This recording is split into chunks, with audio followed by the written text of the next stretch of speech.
They flew on private jets and slept in fresh silk sheets every single night. You are about to discover the multi-million-dollar lifestyle that made these corgis true royalty. Welcome to Dr.DogPedia. Today, we are exposing the 15 Royal Corgi secrets the palace tried to keep quiet. From secret menus to strictly forbidden punishments, secret number 6 will absolutely blow your mind about how much power these little legs actually had. Let's dive in right now, the corgi that started it all. Have you ever wondered how a short-legged herding dog became the ultimate symbol of the British monarchy? You might think it was just a random preference, but the truth is much deeper. It all started with an 18th birthday present that changed royal history forever. Her name was Susan, and honestly, she wasn't just a pet, she was practically the Queen's shadow. Here is the part that blows my mind. Susan was so essential to Queen Elizabeth that she was actually smuggled under a rug in the royal carriage for the Queen's honeymoon in 1947. Can you imagine that? Most of us can't even get our dogs to sit still in the car for a vet visit. And here was Susan, crashing a royal honeymoon. But this isn't just a cute story about a puppy, it's about a legacy. Susan is the matriarch of a dynasty. For over 7 decades, the Queen owned more than 30 corgis. And remarkably, almost all of them were direct descendants of Susan. That is 14 generations of royal dogs bred from one single birthday present. It's a level of commitment that is frankly exhausting to think about. But here's the kicker, and this might make you uncomfortable. The Queen stopped breeding them in 2015. Why? She explicitly told a horse whisperer friend that she didn't want to leave any young dog behind when she passed. That hits hard, doesn't it? It shows a level of responsibility and foresight that goes beyond just owning a pet. It's about stewardship. It's a powerful reminder that for the royals, every decision, even regarding their dogs, is calculated and deeply personal. Sleeping inside the royal bedroom. Now, let's talk about where these dogs actually sleep. You might picture a fancy doghouse in the garden, right? Not even close. These dogs didn't just live in the palace, they lived in the Queen's private sanctuary. We are talking about the Corgi Room at Buckingham Palace. Yes, a specific room dedicated to them. But it gets more intimate than that. Reports from royal biographers state that the dogs slept in raised wicker baskets, raised specifically to avoid the drafty palace floors, lined with fresh sheets changed daily. I mean, let's be honest. There are humans who don't get their sheets changed that often. But what happens next will surprise you. It wasn't just about the baskets. When the Queen was at her other estates, the dogs often slept in her bedroom. Imagine being a footman entering the Queen's private quarters in the dark. You'd be terrified of tripping over a royal heirloom, only to realize that heirloom is a sleeping corgi that might bite your ankle if you disturb it. This proximity speaks volumes about their status. They weren't just animals, they were her defense mechanism against the loneliness of the crown. In a life governed by protocol where everyone wants something from you, the dogs just wanted to be near her. That psychological safety is worth more than any castle. Her Majesty's unique training secrets. You would assume, logically, that a queen with a net worth in the hundreds of millions would hire the world's best dog trainers, right?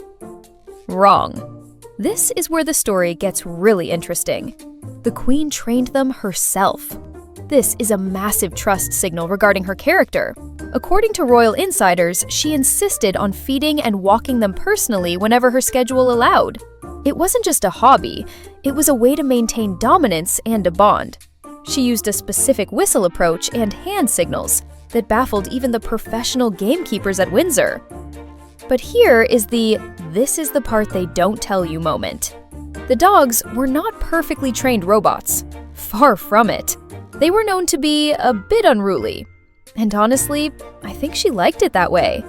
In a world where every human she met bowed, curtsied, and followed a script, her corgis did whatever they wanted. They were the only living beings in the palace who didn't care that she was the queen. There's a lesson here for all of us. No matter how much power you have, there is something grounding about doing the dirty work yourself. Whether it's picking up after them or teaching them to sit, that direct engagement created a loyalty that money simply couldn't buy. When royal dogs bite. Guards. Okay, let's address the elephant, or rather the Corgi, in the room. These dogs were not always cute and cuddly. There is a darker side to the Corgi dynasty that the palace PR machine often tried to downplay. Did you know that the Royal Corgis have a documented police record? It's true. In 1954, one of the dogs bit a member of the Royal Guard. And later, in 1968, a Corgi actually triggered a police investigation after nipping the postman. Can you imagine being the police officer, having to investigate the Queen's dog? Talk about a conflict of interest. But wait, it gets crazier. In 1991, the Queen herself needed 3 stitches in her hand after trying to break up a fight between 10 of her dogs. It sounds like a scene from a chaotic sitcom, not the life of a monarch. This brings up a fascinating point about power dynamics. If your dog bit a guard, you'd be in serious trouble. But when a Royal Corgi does it, it's just a palace incident. It creates a strange sense of discomfort, doesn't it? It reminds us that there are different rules for different people. And apparently, different rules for different dogs. The Corgis had what we call diplomatic immunity, allowing them to be the terrors of the hallway without consequence. Flying private on royal jets. If you think your dog is spoiled because you let them ride in the front seat, prepare to have your ego checked. The Royal Corgis traveled better than most CEOs. When the Queen traveled between her estates, from Windsor to Balmoral or Sandringham, the dogs didn't go in a crate in the cargo hold. Absolutely not. They were carried down the steps of the royal aircraft by footmen, like furry little dignitaries. I recall reading a report where a specific chauffeur was assigned just to transport the dogs if the weather was too bad for flying.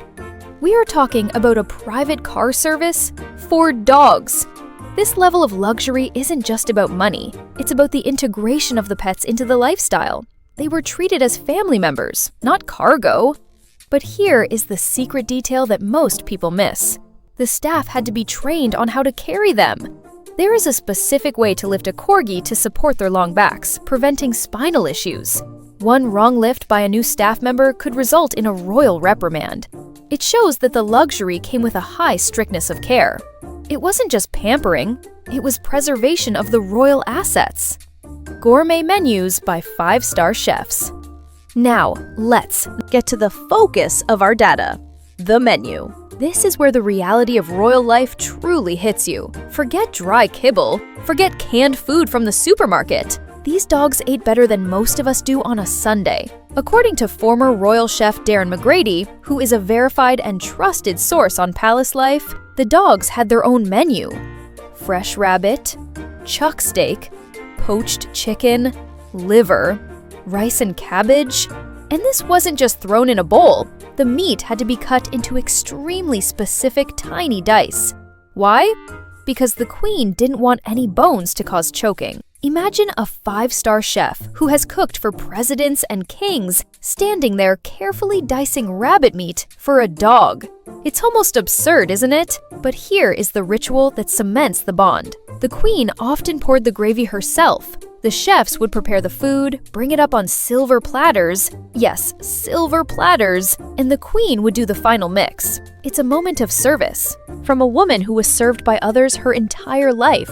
It humanizes her, but it also highlights the immense gap between royal pets and normal pets. If you are feeding your dog leftovers, just remember, somewhere a Corgi was eating steak prepared by a Michelin-level team. Strict protocols for palace staff. You might think playing with the Queen's dogs would be a perk of the job for palace staff. Think again. It was actually a minefield of potential employment termination. There was a strict no scolding rule. Nobody, and I mean nobody, was allowed to raise a voice to the dogs or point a finger at them, except the Queen. Imagine a dog chewing on an antique 17th century rug, and you, as a staff member, can't yell stop. You just have to gently distract them. It sounds like a nightmare, doesn't it? But what happens next will surprise you regarding the treats. Staff were strictly forbidden from sneaking tidbits to the dogs. The Queen monitored their weight like a hawk. There is a famous story where a footman was actually demoted because he was pouring whiskey into the dog's water bowls as a party trick. I mean, that is terrible. But also, you have to admire the audacity. This creates a high-stakes environment. The dogs were essentially living surveillance cameras. If the dogs were fat, the queen knew the staff was breaking protocol. If the dogs were skittish, she knew someone had been mean to them. They were the ultimate barometer of staff loyalty. The multi-million-dollar dog lifestyle. So, what is the bottom line here?